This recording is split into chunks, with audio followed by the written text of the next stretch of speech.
All right, so back to this third character tier list of the day, right? And again, honestly surprised that this one exists. I literally just off chance, looked it up during the Yick one, because this would be the only other one that I really, think that I could do.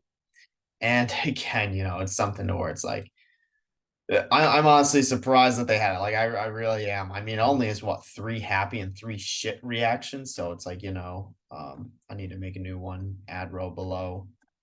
Uh, yeah, I'm honestly, surprised, right? But this is the only one I could possibly think of. Honestly, I don't remember when my last Insurgence video was. My last Insurgence, hold on, do this. My last Insurgence recording was, I believe, winter of 2021, so about a year and a half ago. But I have made I guess I can literally look it up, right? I'm not gonna look it up here because I don't want to expose the entirety of my YouTube. But again, let me look it up on my phone. So, don't go to my videos, go to my playlists. So where's Insurgence in all this? Pokemon Surgeons. So the last video of Pokemon Surgeons I did was, it actually literally was, what would you call it? Yeah, it actually, holy crap. It literally was, is my freaking computer crashing? I don't know. There's something weird. It was, a year and a half ago, but I do believe I've definitely made video. I think I have made videos since then. So, I didn't review Insurgents, but, I talked about maybe in like miscellaneous. I'm pretty sure. I don't know. I guess I thought I have at least, made, uh, I guess not. I guess, maybe I was mistaken. I don't know. For whatever reason, I thought that I had made, yeah, maybe it's an idling missile. I swear to God, I made another. I guess not. So this is a bit awkward because this can be what, the first video in about a year and a half. With it being about a year and a half since I played the game, so it's been a hot minute since then. But again, it's just something to where it's like, yeah, we're pretty much just gonna get into it. Again, there aren't a lot of characters specifically that I want to cover and go over. But again, so it's just gonna be kind of quick through. But again, there are some I want to cover. And again, good thing is I'm pretty sure I recognize every single character on this. So again, we're just gonna kind of get into it, I guess. So first one. So again, yeah, let's just get into it and I'll kind of go over it. So the first one is East, the third gym leader in the sort of again, apprentice to Yern in a sense, in with the whole what Jesus Christ, holy crap, what was their cult name? It was Rayquaza, but the cult itself was something else. Jesus, it's been far too fucking long. Abyssal, Infernal, Sky Cult. All right, I swear I was tripping. So him, I'm gonna put him in C tier. Holy crap, the background's on white. I'm putting him in C tier. Reason being that, I mean, again, it's cool and all that he's a gym leader, specifically he's not even the first gym leader to use Mega. That would be oh god, I don't remember that second gym leader's name, but the second gym leader's name, or I again, fucking and again, also, like I said, this is going on based on whether I like or dislike the character as well as their importance and or role in the story. But again, so it wasn't even the first one to use it again, but it is interesting, and I think uh the fact that he is a gym leader as well as a cultist, and this takes place during the whole year and sort of revealed during the first climax of the game. And then the fact that, again, Yern kind of put him on blast and ended up sacrificing him after he lost to us, right? And then especially him saying, again, after he loses, he's like, help or like whatever, and then he dies and we get his will. So again, it's kind of funny, it's other than that, though, he doesn't really have a character and he literally only appears for that sequence. So he has no other point or role in the story. But again, it is still kind of interesting to see and how it plays into that whole sequence. So again, we're starting off by throwing him in C tier. like, again, it's something to where it makes for it interesting, but not important enough to really, have a bigger, major role in the story there, right? So the first gym leader, is his name Orion? God, I don't remember again. It's been so long. Whoever the first gym leader's name, we're putting them in B tier. I would put them higher because clearly, this Jim, God, it's Orion, isn't it? Or am I tripping? Again, has more of a role, a first gym leader, right? First one we face. Again, there's the whole incident regarding him having the rock, the stone, which turned out to be Reshiram, that Tane being after. There, his whole kind of rivalry and or conflict with Tane and the Perfection Cult specifically. But again, him being kind of a reoccurring character. And also, actually, I'm moving him up to A tier. Reason being, again, he's one of the few like good gym leaders. It's actually hilarious to think about. Like, the gym leaders really aren't that great people in this region, right? But he's one of the few good ones, and he plays a recurring role throughout the story. With him acting kind of more of a, I don't want to say rival figure, but again, him definitely being in, I guess, the rival tier of characters and friends, or I guess friend characters, after we beat him there. So something where, like, again, I'm throwing him in A tier for that. Because I think, and then him especially at the end, and this is after during the post game, after Tane fails, to resurrect the original dragon, he actually gives up his he gives up whether it's I believe it's Reshiram, because again, there is no game version specific thing, but he gives up Reshiram to us because again, for Reshiram's sake, which is a very powerful, thing to do there, especially for someone since he's kind of a younger person. I swear his name is Orion, but I could just be completely wrong. But again, we're throwing him an A tier for that. Again, compared to East 2, again, he serves a pretty cool function and or role for his point in the story and for that plot point of the overall, exposing of year in the first climax. But other than that, literally that's all he appears for. So he doesn't have anything else. And then again, just that final interaction is kind of cool. But again, it's like, can't really compare. But yeah, Orion, I swear his name's Orion. But yeah, we're throwing mates here. This gym leader I fucking hate. Again, I hate him because literally within the context of the story, not only is he just a lazy stoner, but he also, him moving the gym to that city actually, specific, it's something to where it ended up like within the context of the story, it ended up like ruining that town because of like the dump site that they had next to it.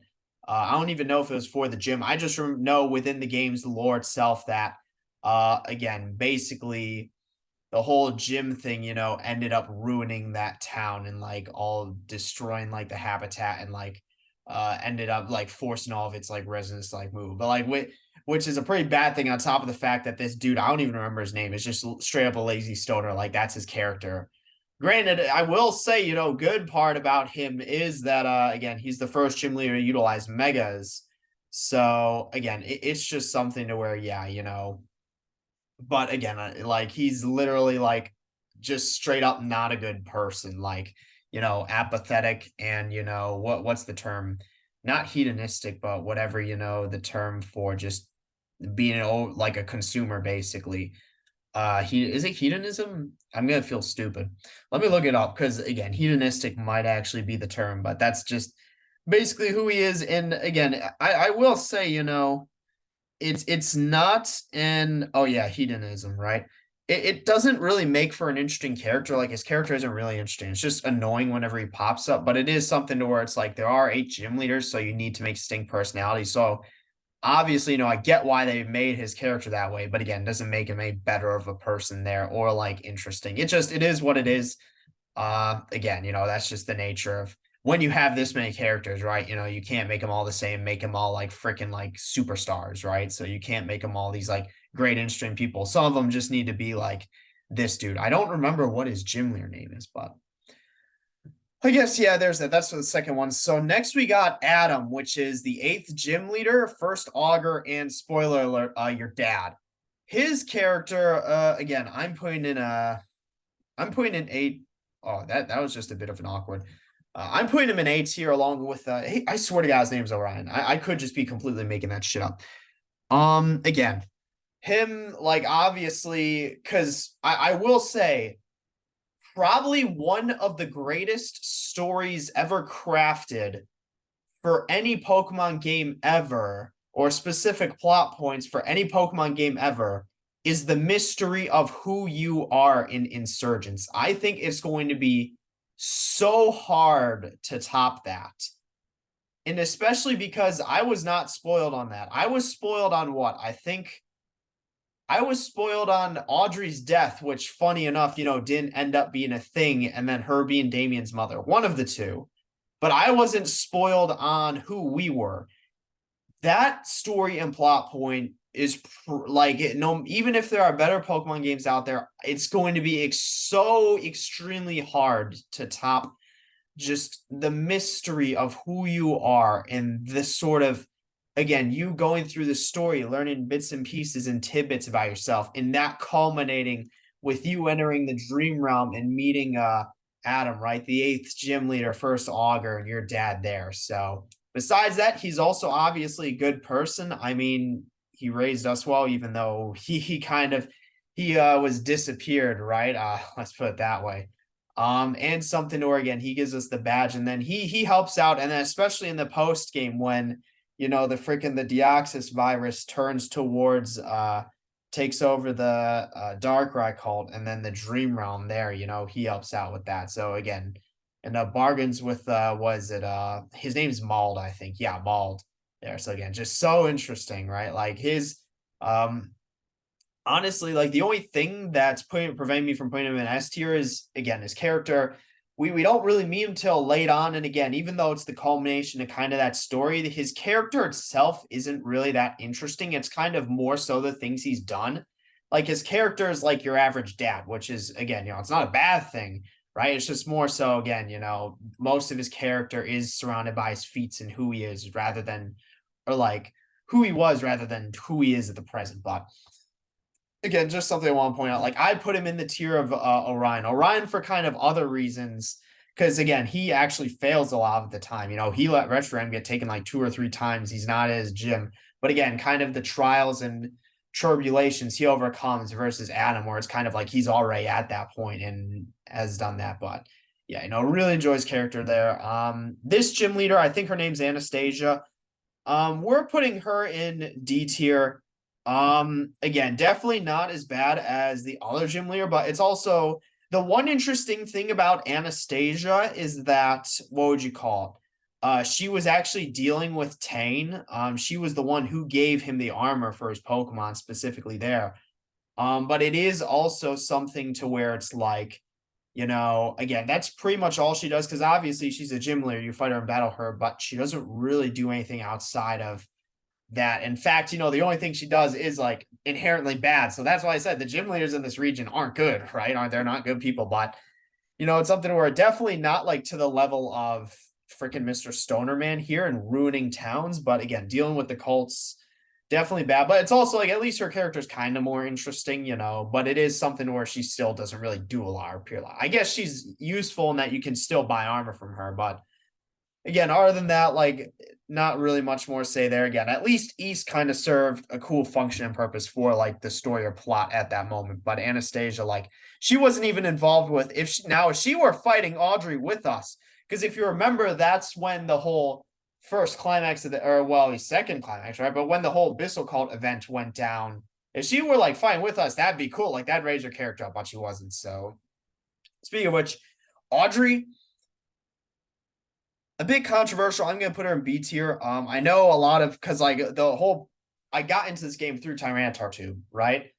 And I know again specifically Audrey, someone he really likes, and I'll say I really like her character. My kind of in let's put it this way: if Audrey stayed dead, I'd throw her in S tier. If Audrey stayed dead, I'd throw her in S tier. But her being alive makes me put her in B tier. Again, the reason being that I think everything building up to the Abyssal Cults, kind of the event and incident there, right? Kind of that their climax, along with the culminating fight and then revelation of Damien being her daughter or her son, right? And her kind of abandoning him there to pursue her cult ideals or ambitions. Like I think that's all done well. The problem being because if she would have died and stayed dead, I'd have her in S. But the problem of her being alive, I think, is that it takes away from kind of, and especially at the end, it takes away from kind of again the whole permanence or whatever you call it. And then it's also something where it's kind of like, what's the point? Because I would understand if again, because we couldn't even talk to her after. Like, if there was some like post-game story involving, you doing something for Audrey, different story. But again, you don't even get to talk to her. And again, another thing there is that, or if she was alive earlier on, and then I feel like that would make it for a good redemption arc for Audrey, kind of her fighting, I talk about this. I think her character's kind of wasted potential. It could have been good story, her fighting Maud and then Damien trying to get her son back. But unfortunately, that just never happened. Still good character. I just think, kind of example of wasted potential there. Again, it's something to where like if she stayed dead S spot, given that she came back kind of, and that was like, okay, why do this? We're bumping her down the B. I don't remember this dude's name. It's Cal Reith. Cal Reith is going C tier. Again, similar to East, he doesn't really do much, and he kind of he has a decent and function and role for his part of the story in fighting Zenith and the Infernal Cult. Obviously, we find him his gym, but him fighting Zenith in the Infernal Cult during their climax. But he just ends up dying anyway. So it's like, again, it's something to where he, similar to East, has a cool function role for his parts in that part of the story. But other than that, he doesn't really do anything else. He doesn't really have a personality. He's, again, we know he's with Diana here, right? Which is kind of interesting. But again, it's something to where it's like, at least in terms of that, right? There's that. So beyond that, don't really have anything else, I guess, really to go off of. So for that, again, we're leaving on C tier. Now, Diana is going in B tier. Reason for that, and being that, again, I don't necessarily think her thing with Cal Reith is interesting. I think the more interesting aspect and part of her character is her kind of relationship with Persephone, right? Again, obviously we get a glimpse into it at her gym, right? When we first fight Persephone or Persephone, right? However you say her name. I've been saying it wrong the whole time. I've always been saying Persephone. Apparently it's Persephone. But it's something where it's like, again, beyond that though, it's like that's what's interesting, but it's something to where you get a lot more of that on Persephone's end, right? But again, Diana is something where she does try to, again, patch things up with Persephone, right?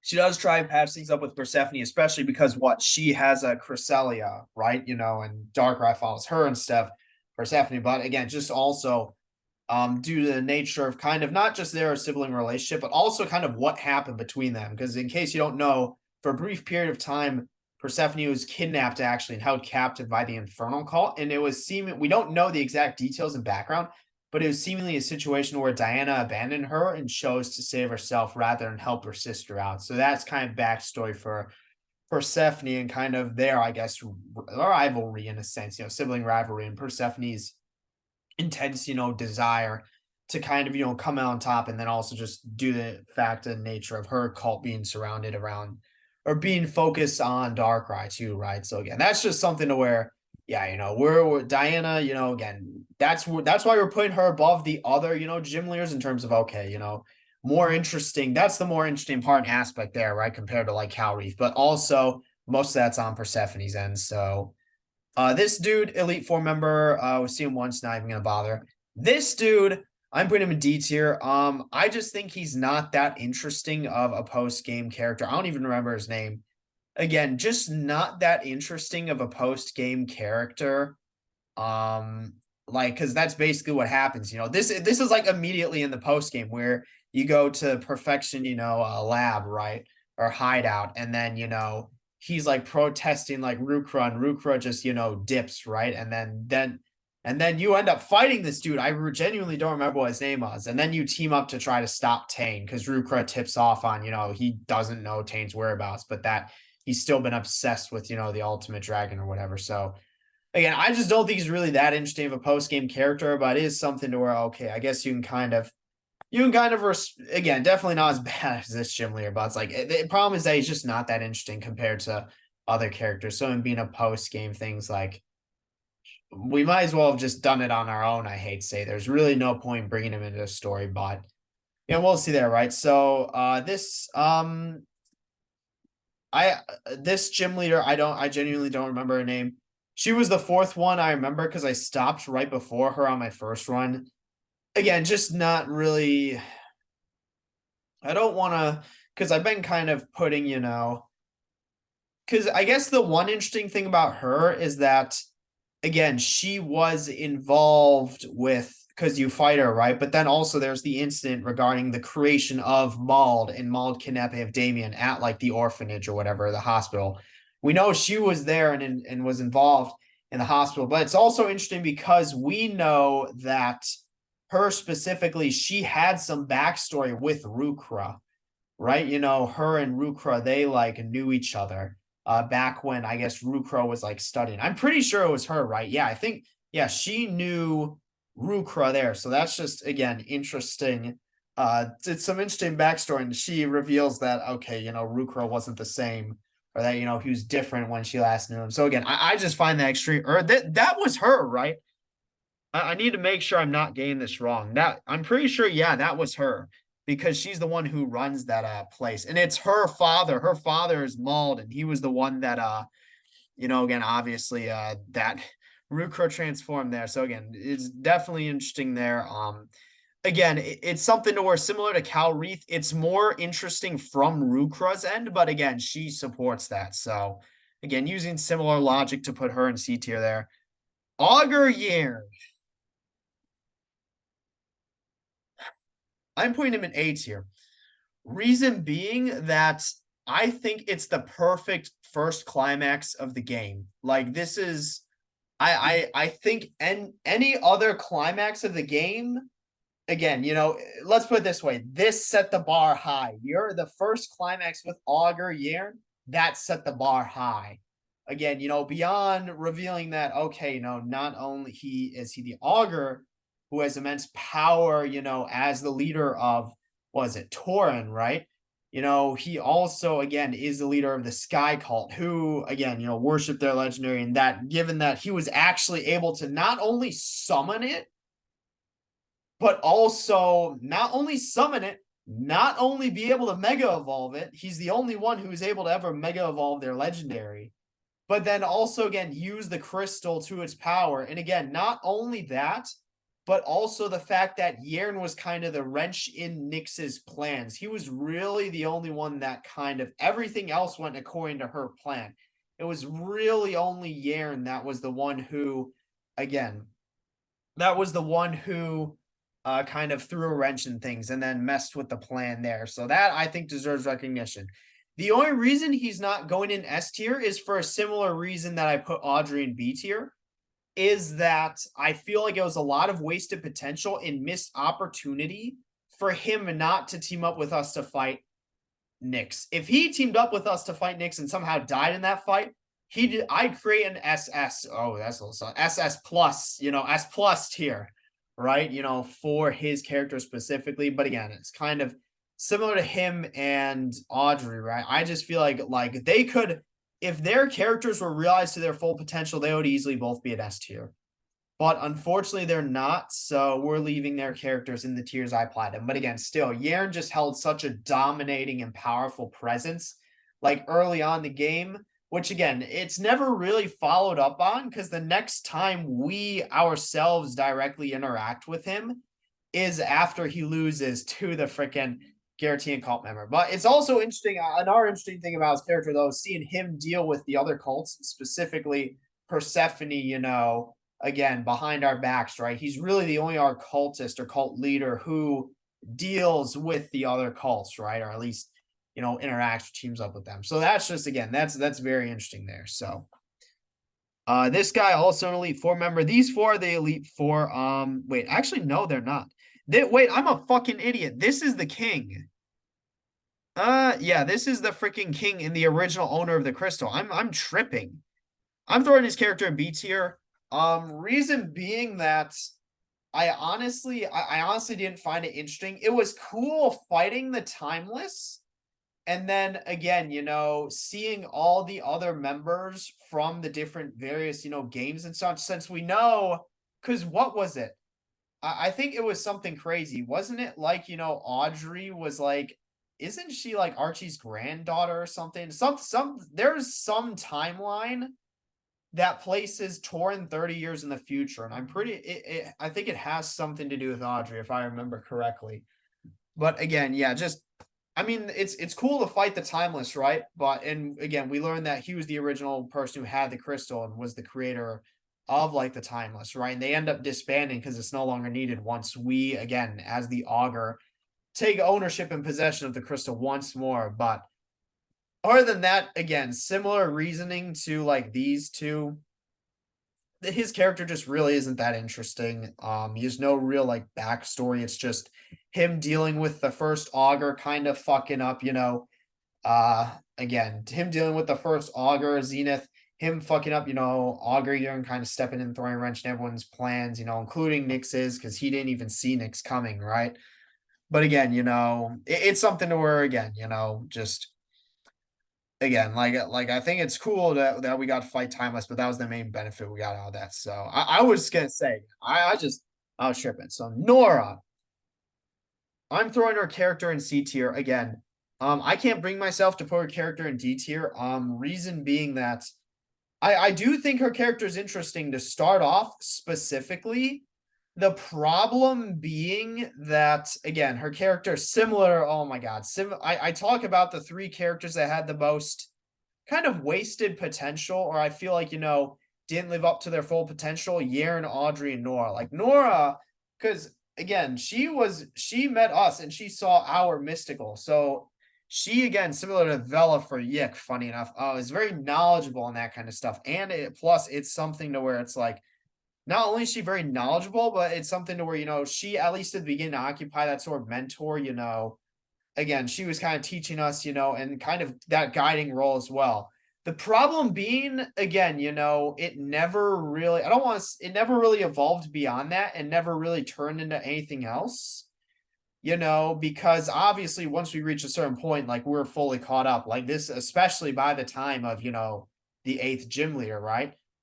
But again, she's never really evolved past that mentor sort of like guide stage, but we already have everything we need by that point. So she kind of falls off and kind of devolves into just a stereotypical rival friendly figure. Like if they could have found another use or purpose for her, right? Like I feel like she would have done, and it's also weird. And I feel like I don't know why they didn't do this. She would have been or done like a very good job. Like, let's say if she was, kind of what would you call it? Actually like seeking out and trying to cure Damien. Like I said, it's something to where her and Audrey could team up if Audrey survived, right? Audrey and Nora, team up to like seek out Damien, try to cure him, Audrey to kind of make up for what she's done. And then Nora, because she feels bad since she kind of had a falling out with Damien right before he turned. Like that would have been a really good plot point and it would have moved her character up. And if she succeeded, quite possibly into S tier, right? Moving from that mentor guide to, again, helping out, mentoring, guiding us with the whole mystics to helping out her other friend there, Damien, right? Rival, quote unquote.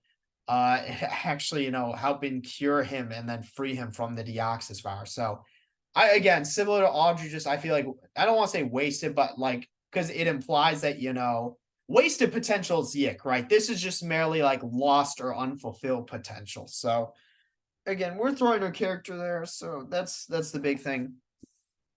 Beyond that, so let's see. Nyx. I'm throwing her B tier. I hate to say similar reasoning for the king, or I guess I don't even remember his name. Again, it's pretty cool that we get to fight her, the inverse battle. Okay, she's kind of the one who's been influencing events. And especially since she doesn't just immediately kill us after she summons Garatina. But given that she's been kind of influencing the events of everything and anything that's happened. But again, beyond that, her character itself isn't really that interesting. And again, it's definitely something to where it's like, okay, like it's cool and all, and especially because this is the culminating, climactic event of the game. This is what it's all been leading up to. And again, definitely, pulls through, right? It definitely, performs. But again, it's just something to where her character itself isn't really that interesting, right? Again, similar case with the king, like I don't even remember his name, but the king just yeah, with him again fighting the forming the timeless, again, guarding the crystal, kind of messing up when dealing with Zenith. Again, it's cool that we get to fight the timeless, just like it's cool that we get to find Nyx in this inverse battle. And then again, the story and lore and plot lore ramifications of each. But again, their character itself just isn't that interesting. But still throwing in B tier. Okay, Persephone, S tier, easy S tier. Again, this is an easy S tier. We're gonna be on a string of S tier characters coming here real soon. Easy S tier given again, kind of just everything about her, right? Her cult, kind of the nature of it, the fact that it's your exposure to the game. I mean, literally, that's where you wake up and start the game. Again, you learn that, okay, her cult was the one, well, obviously it kidnapped and drugged you. Her cult was the one who banished the first augur, right? With the help of Yern. Again, how she was kind of the one who, again, ended up playing a part in that, again, and then especially once you learn the backstory between her and Diana there, right? And then it being something to where, again, making it all the way to the dream world, right? Fighting her multiple times. And then kind of, at least with, because the Darkrai cult never really gets a climax, right? In fact, she never even captures her own legendary. Like you get all the way to the end of the game, the very end of the post game where she's just waiting for Darkrai to basically respawn, right? But something to where the rolling, are kind of the running theme or trend there is that she and her cult are kind of the failures of the group. Again, she gets literally kidnapped by Zenith, right? Held captive by the Infernal cult. Again, but the thing there is that this is a textbook case example of not like basically again, she's someone who gets knocked down and keeps getting back up. No matter what happens, she just doesn't stop. And that's what makes her character extremely admirable there. Even though she never really succeeds at what she does, she just never stops trying. In fact, her last words are basically that she'll outweigh us and she'll outweigh Darkrai, right? So she's just waiting in the dream realm, right? And you do get a little tidbit of again, you get Diana's parcel and you deliver that to Persephone, but and she expresses kind of remorse and then maybe even some regret about what happened and what went down between them, and that she almost forgives Diana, but still something where she can't really deviate from the current path that she's on. So just again, everything about her in her cult, again, just quite like arguably one of the most, not my favorite, but I'd argue quite possibly one of the most interesting characters that the game has to offer, especially as like an antagonist. Like definitely, one you can feel sympathy for there. Like I'd say she's classic sympathetic villain in that aspect with everything that happened and went down. And especially given we know how close of a connection she has to us as the player, given that she was the one who again banished our father, kidnapped us, and nearly wiped our memories. So, and her inherent involvement there, right? But beyond that, again, so Rukra, easy S tier again. His character just again kind of being. It's like if I hate saying it, it's like if Giovanni was a better character. I mean, that's basically the whole point of his character. He's just pretty much a better version of Giovanni, right? Again, we see him at the very start. He's the one who interacts with Professor Sylvan and gives us the Delta Pokemon, right? So there's that there. Again, all of his dealings involving the Perfection Cult, the nature of the Perfection Cult. Because spoiler alert, I'm also putting Tay in S tier. The Perfection Cult probably be my favorite cult, and then just again, definitely being the most interesting there.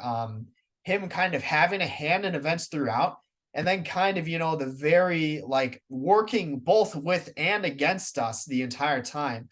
And then it also being something to where the kind of the final like climax of the main game and that, the revelation of him being the champion in that fight is just that's insane. Again, this is his character, easy S tier. And then especially post game too, with our second fight, him being the again, culminating climactic fight of the post game, right? The final fight there too is just, again, in the, what was it called? Shoot in the void gauntlet, right? It's just, again, all of that's insane. And yeah, his character, again, and everything about it, right? Just a better version of Giovanni, but his character fits perfect as like the leader, the final battle for both main and post game, kind of the shadow like leader of, the cults. And then, the what would you call it? Again, our shadow working behind the cults in the perfection cult, and then it being something where, again, his character's being better version of Giovanni, kind of having a hand in events as the game goes on. But his character, easy S tier. This is, who the fuck is this? Should I know who this is? This is this, hold on, this is is this the post? No, it's not the post game elite. Who the fuck is this? I should know who this is. Oh, this is the suzerain. This is his own character. Yeah, we don't fight him in the game, or at least I haven't. Not including his character in. Yeah, because I was gonna say these two are the post-game champions. But yeah, this is the suzerain's character. So not including it. I mean, he's a freaking, he put himself in it's a post-game, like he's not an actual character in the game.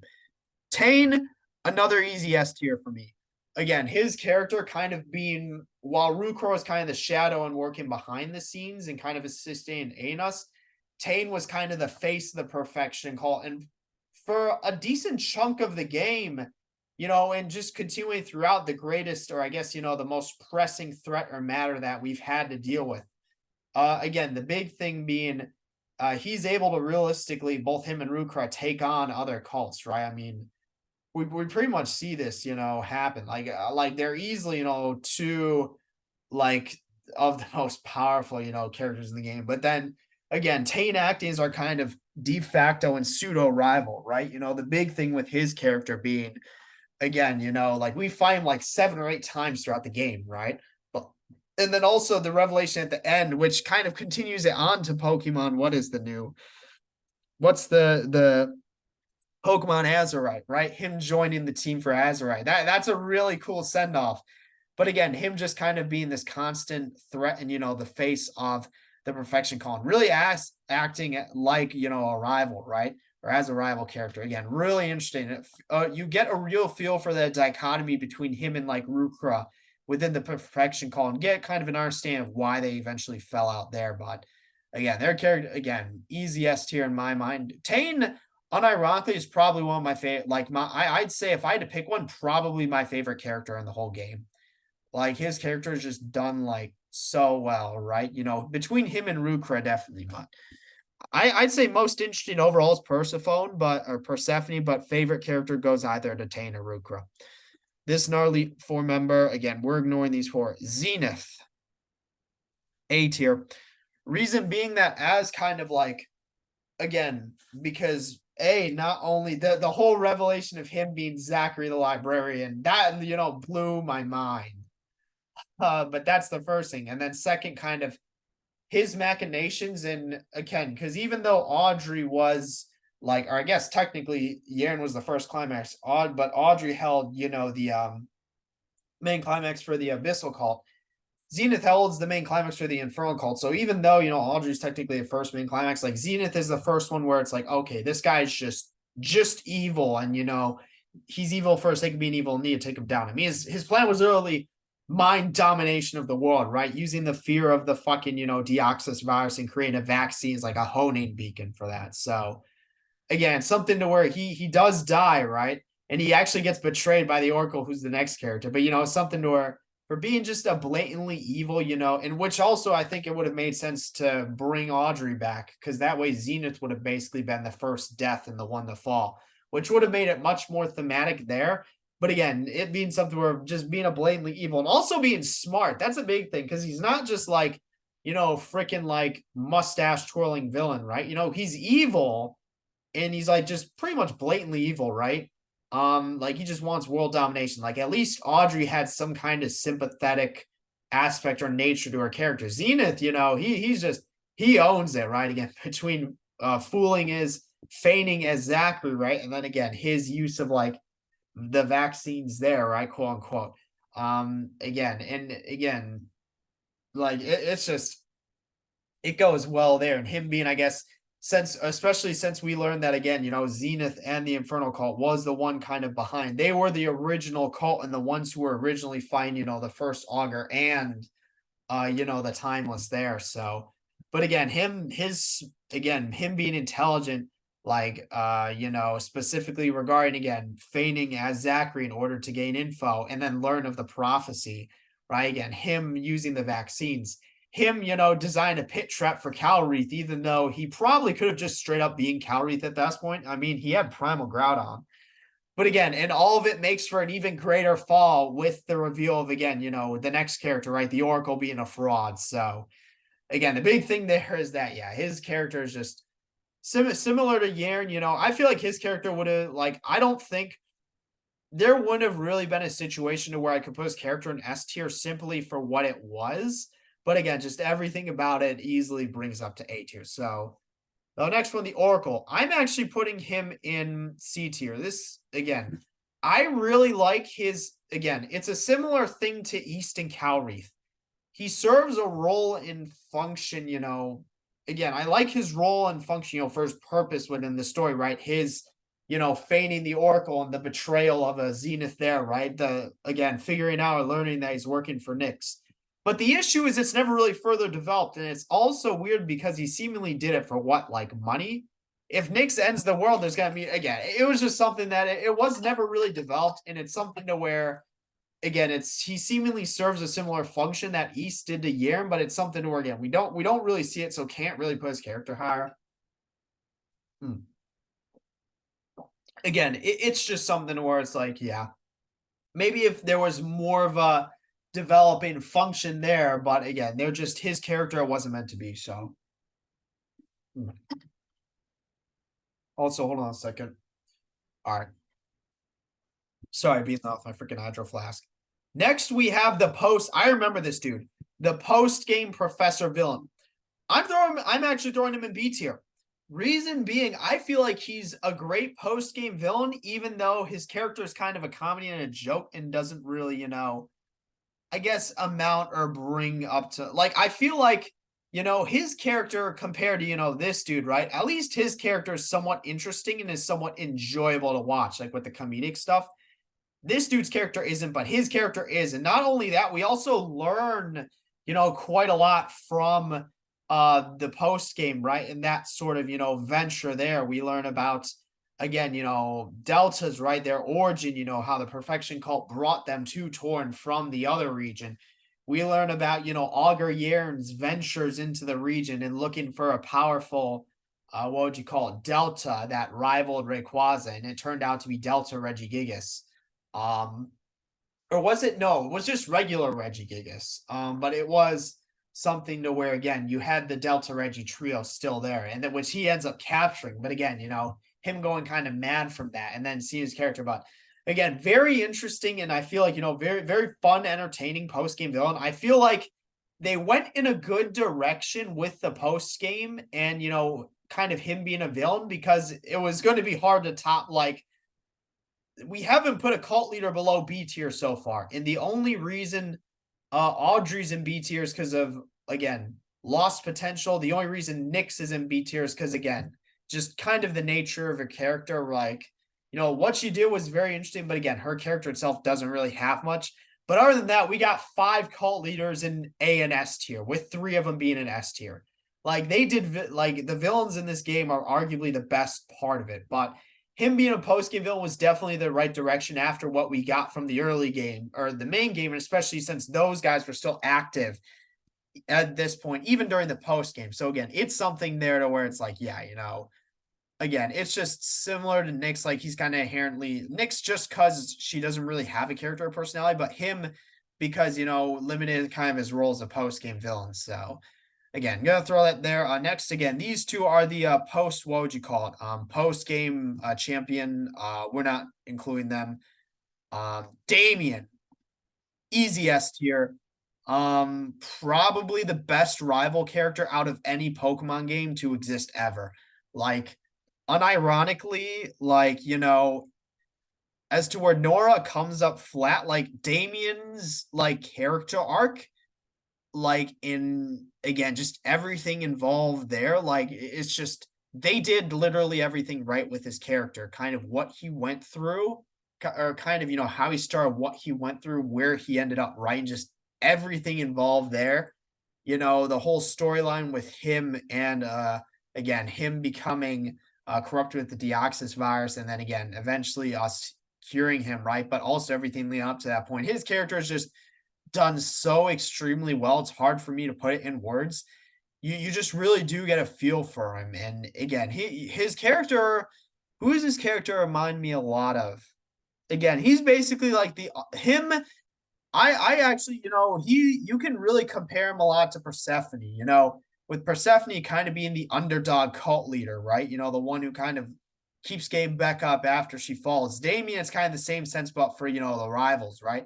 He kind of had the world set against him from the very start, you know. But again, he just keeps on getting back up after he falls. And he's even able to kind of redeem her, like, again, he's able to reunite with Audrey there, right, in his normal form rather than his Deoxys form. So just his character, I like, again, unironically, probably one of the best and most well done in this whole game. And I'd honestly argue, well, I guess with the exception of maybe Nimona from the recent game. Well, I again, like in terms of Pokemon, I feel like his is the best ever. There are very few I can think of that come to like that level. Maybe Nimona, um, maybe someone like Lily or N, but those don't even really count, right? That's like as if Tane was a fucking, Pokemon rival, right? But again, it's hard, like in the mainline games, to think of a character that comes to the level of Damien in this game. So, and then Mauled, throwing him in A tier, because again, I think similar to like Zenith, with Zenith kind of being the, again, during the Infernal Cult, climax, right? Him kind of being the face of that threat there and being just a blatantly kind of like evil, person. Again, I feel like for, similar to like Rukra and Tane, Mauled kind of being this persistent background threat, right? But being kind of the face of the evil when it comes down to, again, the Deoxys virus, and just being a kind of a persistent threat to the world, but also representing, this kind of like, again, I don't want to say middle ground, but more so like this third or tertiary threat throughout, right? That like Zenith capitalizes on, and then Rukra and Tane actually, like Rukra at least ends up dealing with him. But again, something to where, especially since he got a hold of Damien and with how important and close to us Damien is, right? Again, it's something to where it's like, the big thing there is just that, yeah, what it ends up coming down to is just, yeah, the only reason he's not an S tier, well, A, we don't really ever get a conclusion to his character. He releases Damien from the, again, Deoxys virus, but he just leaves. We don't really get a conclusion. But it's also like, again, kind of limited by his own. It's similar to Zenith, like he's inherently just limited. Like there isn't really much you can do like that would better his character, that would be able to bump him into S tier, simply because his character kind of functions as its role like real well and almost like perfectly. Again, it's just something to where it's something to where it's not that like important to us, or that uh like with what he does, it's just not as what's the term, vital to, I guess, or like, oh, I have a weird like thing on my leg, huh? Not as like, what would you call it? There's a term for it. I think pivotal to everything that's going on. So again, is that what the fuck is on my leg? I have like a weird scratch or something. I don't know. That's not important. And then the last character, Professor Sylvan, I am throwing her in B tier. Reason being, again, I actually, yeah, I'm throwing her B tier. Reason being that, and why she's not. Oh, it was like a splint. Did I get like stung by something? It's definitely like a stinger of some kind. I don't know. Whatever. Hopefully, I don't get AIDS or die or something, right? But again, we're throwing Sylvan and B tier. Reason being because I again, similar to like this character, I don't remember her name. she does have a past with Rukra, which I think is the most interesting thing. But again, that's like that in of itself isn't necessarily for her character. That's for Rukra, right? Which is why I got him up the nest here. But something to where again, and her kind of dealing in or going based off that, and then that being something to where it's like, okay, we kind of see the effects of that there, right? But and how she was able to give us those starters, right? The problem being, her character itself isn't really developed. Like it's something to where, again, we know she has passed with Rukra, and she works as our professor, but her character itself doesn't really play a role or function like within the game. So I'm moving her up to B tier, not in C tier, unlike this one, simply because okay, she's one of 8 gym leaders, right? But at least with Professor, it's kind of unique, but it doesn't really go beyond that. Again, the extra bonus or boost there comes from again her pass with Rukra and kind of the interesting, especially because even more so than this character, Sylvan especially seems to have some sort of pass with Rukra, like more so than like this character, right? And then just the research team, like her specifically, she seems to be special. I'm not saying they were fucking, together or anything, right? That'd be an oddball ship. But again, they definitely knew each other more than anyone else. And he's, again, besides being the champion, he's basically, he can just walk. We see literally them talking, him walking up to her, having a conversation, being like, look, I have these extra Pokemon that I don't need.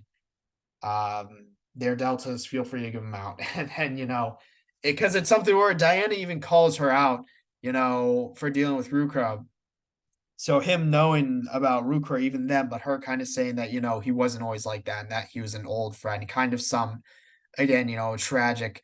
Again, we it would be really like honestly, and I think I'm gonna like looking at this tier list, this is pretty impressive.